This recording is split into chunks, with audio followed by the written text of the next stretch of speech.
அஸ்ஸலாமு அலைக்கும் வரஹ்மத்துல்லாஹி வபரகாத்துஹு. நஹ்மதுல்லாஹல் அலீம் வனுசல்லி வனுசல்லிம் அலா சய்யிதினா முஹம்மது வ அலா ஆலிஹி வ அஸ்ஹாபிஹி அஜ்மாயின் அம்மா பஅத். அருமையான ஜெம் டிவி நேயர் பெருமக்களே, உங்கள் மீதும் உலக மக்களாகிய நம் யாவர் மீதும் எல்லாம் வல்ல அல்லாஹுவின் அருளும் அன்பும் உண்டாகட்டுமாகுக.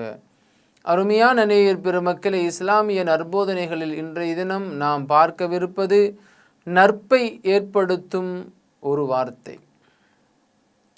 அருமையான நேயர் பெருமக்களே, நாம் ஒருவர் மற்றொருவை சந்திக்கிற செல்கிற பொழுது அவர்களிடத்தில் பேசுகிற வார்த்தையை போன்றுதான் நமக்கு மரியாதை கிடைக்கும்.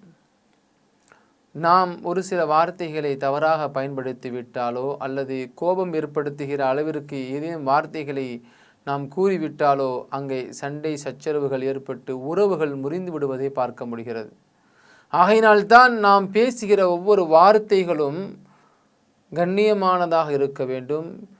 தெரிந்தவராக இருந்தாலும் தெரியாதவராக இருந்தாலும் பேசுகிற வார்த்தைகள் நளினமானதாக, மனதை சந்தோஷப்படுத்தக்கூடியதாக இருக்க வேண்டும் என்பதைத்தான் நபிகள் நாயகம் ரசூலுல்லாஹி ஸல்லல்லாஹு அலைஹி வஸல்லம் அன்னவர்கள் பல கட்டங்களிலே குறிப்பிட்டு காட்டுகிறார்கள்.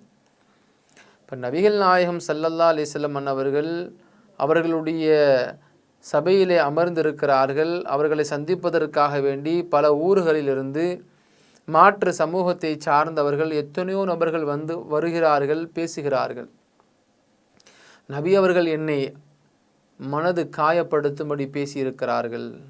அவர்கள் சொன்ன வார்த்தை என்னை கஷ்டப்படுத்தி விட்டது என்று எங்கேயாவது வரலாற்றிலே பதிவு செய்யப்பட்டிருக்கிறதா என்று சொன்னால் ஒரு இடத்தில் கூட பதிவு செய்யப்படவில்லை. ஏனென்று சொன்னால் எதிரியாக இருந்தாலும் கூட அந்த எதிரியிடத்திலே கண்ணியமான வார்த்தைகளை பேசுபவர்களாக நபிகள் நாயகம் ஸல்லல்லாஹு அலைஹி வஸல்லம் அவர்கள் இருந்திருக்கிறார்கள். ஆகையினால்தான் நபிகள் நாயகம் ஸல்லல்லாஹு அலைஹி வஸல்லம் அவர்கள் சொல்வார்கள், நீங்கள் பெரியவர்களிடத்தில் பேசுகிற பொழுது அன்பை வெளிக்காட்டுங்கள். பெரியவர்களிடத்தில் பேசுகிற பொழுது அவர்களுக்குண்டான மரியாதையை நீங்கள் செய்ய வேண்டும். அதே போன்று சிறியவர்களிடத்தில் நீங்கள் பேசுகிற பொழுது அன்பையும் கண்ணியத்தையும் வெளிப்படுத்த வேண்டும். நமக்கு வயது குறைவானவர் தான் என்பதற்காக வேண்டி மரியாதை குறைவாக சில இடங்களிலே பார்க்கிறோம். வயதில் குறைவானவராக இருந்தாலும் கூட வார்த்தைகளை தடிப்பமாக விடுவது, அவர்களுடைய மனதை காயப்படுத்துவது. அவர்களுடைய வாழ்க்கையில் அந்த மாதிரி வார்த்தைகளை கூட கேட்டிருக்க மாட்டார்கள். சில வேலை செய்யக்கூடிய இடங்களில் மரியாதையாக குறைவாக, சில வயது குறைவாக இருப்பவர்களைத்தான் இப்படி பேசுகிறார்கள் என்று சொன்னால், வயது மூத்தவர்களையும் கூட சில இடங்களில் வேலை செய்கிற இடத்துல என்ன செய்கிறார்கள், மரியாதை குறைவாக பேசுகிற நிலையை பார்க்கிறோம். ஆனால் நபிகள் நாயகம் ரசூலுல்லாஹி ஸல்லல்லாஹு அலைஹி வஸல்லம் அன்னவர்கள் யாரிடத்தில் எந்த சமயத்திலும் ஒரு வார்த்தையை பயன்படுத்துகிறார்கள் என்று சொன்னால் அந்த ஒரு வார்த்தை நபி அவர்களோடு நட்பை ஏற்படுத்தக்கூடியதாகத்தான் இருக்கும். அந்த ஒற்றை வார்த்தை தான் அஸ்ஸலாமு அலைக்கும் வரஹ்மத்துல்லாஹி வபரகாத்துஹு. நபிகள் நாயகம் முஹம்மதுர் ரசூலுல்லாஹி ஸல்லல்லாஹு அலைஹி வஸல்லம் அன்னவர்கள் மக்காவிலிருந்து மதீனா நகருக்குள் செல்கிறார். ஹிஜ்ரத் பயணத்தை மேற்கொண்டு செல்கிறார்கள்.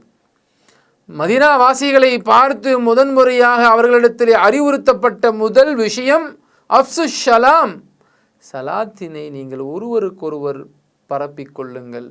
சலாம் சொல்வதில் ஒருவருக்கொருவர் முந்திக் கொள்ளுங்கள்.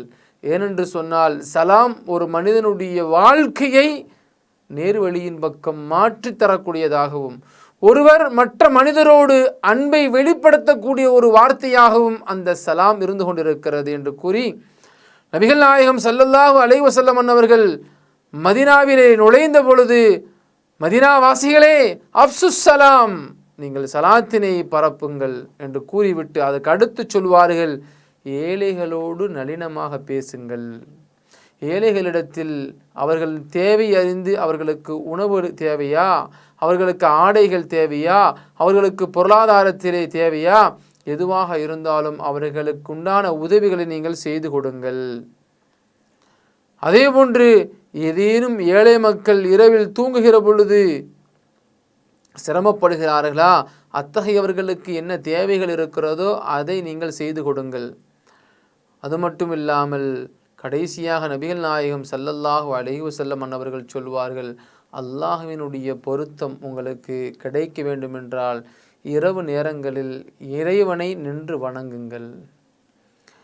இறை பக்தியோடு இறை அச்சத்தோடு இறைவனிடத்திலே நீங்கள் இரவு நேரங்களிலே, குறிப்பாக பிந்திய இரவுகளிலே, தஹஜ்ஜத்தினுடைய நேரத்திலே நீங்கள் அல்லாஹுவை நினைவு கூர்ந்து கொண்டே இருங்கள். அந்த அல்லாஹ் பேரருளாளனாக இருக்கிறான். அந்த அல்லாஹினுடைய அன்பையும் அருளையும் நாம் இலகுவாக பெற்று தரக்கூடிய ஒரு நேரமாக தஹஜ்ஜத்தினுடைய நேரம் இருக்கிறது.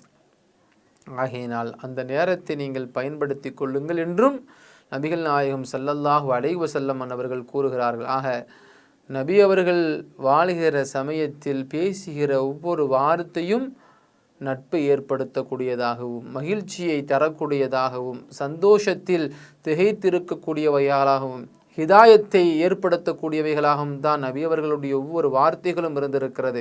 ஆகையினால் நபி அவர்களுடைய வரலாறுகளை, நபி அவர்களுடைய ஹதீஸ்களை எடுத்து படித்தோம் என்றால் நாமும் படிப்பினை பெறுவோம். அல்லாஹ் அதற்கு உதவி செய்வானாக. அஸ்ஸலாமு அலைக்கும் வரஹ்மத்துல்லாஹி வபரகாத்துஹு. இன்ஷா அல்லாஹ் மீண்டும் நாளை சந்திப்போம்.